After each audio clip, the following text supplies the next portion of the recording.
Well, now on your feet at 5, this is a really interesting topic. Starting next week, high school principals across Ohio will be voting on changes to allow high school athletes to profit off of their popularity. Yeah, this is coming. Other states have it, and it's like that freight train. How do you push it up the hill? Yeah. It's tough to do. If it passes, the NIL, or name, image, and likeness referendum, could make such deals legal by the middle of the month. Sarah Shookman's been looking into this. She joins us now to break it all down. Sarah, good afternoon to you. This is a whole new issue. We saw college sports dealing with it the last couple of years, and some states in the nation already have it.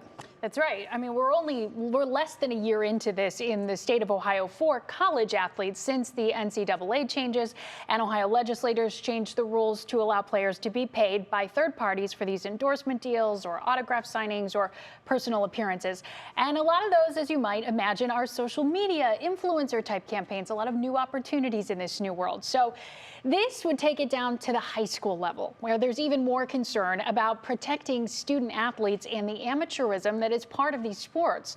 So the proposal by the OHSAA would be to add a bylaw regulating NIL. If it passes, it would allow these students to sign these deals so long as they're not representing their teams, schools, or OHSAA. It also limits the endorsements to companies not aligned with student athletics, so no casinos, gambling, drugs, alcohol, tobacco, stuff like that.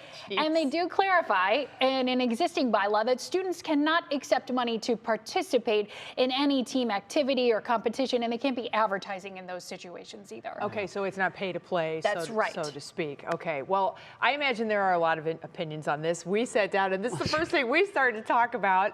You know, is this something that it's actually going to be applicable in practice once it's actually approved, or, you know, if it's going to work? For some, right? I mean, all of us, if you've been here long enough, you remember when LeBron James was in high school around here. Can you imagine if this was in play when he was playing? What kind of opportunities? It would have been in the millions. The whole Hummer thing would have never been a problem. It would have been an issue. It would not have been an issue. So when you're looking at the concerns here, it's kind of how much time do you have? I mean, there are many concerns, questions about limits or lack of parameters, and Ohio, as Jay mentioned, is one of a dozen states who's considering this type of language right now, and 8 already allow it, namely New York, California, and Louisiana. So I talked with several people today, including Canton McKinley athletic director and football coach Antonio Hall. Now, he himself was a college athlete at the University of Kentucky, and he says he could have built a nest egg off of NIL deals if they existed at the time. So, but now he's a little skittish, mostly for his students, what they might get themselves or their families into contractually, and how focused they can really be on their grades and improving their game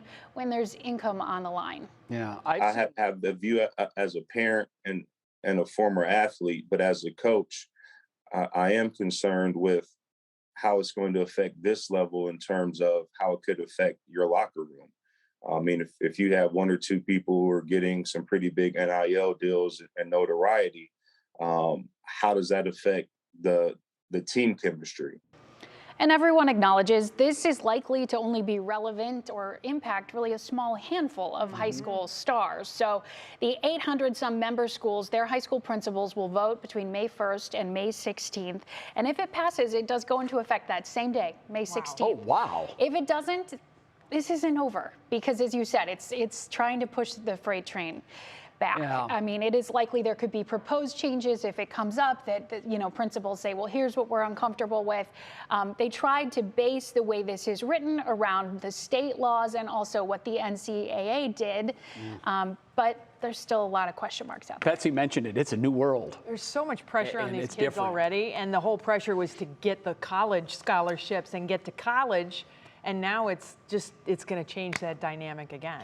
Yeah, and I think what I heard today too was there are already students, because they have YouTube or they have other platforms where they're getting to benefit from this. And so to say athletes cannot while other students can, that puts them in a hard position as well. Yeah. If it doesn't pass, lawsuits to come. That's right. Thanks, Sarah.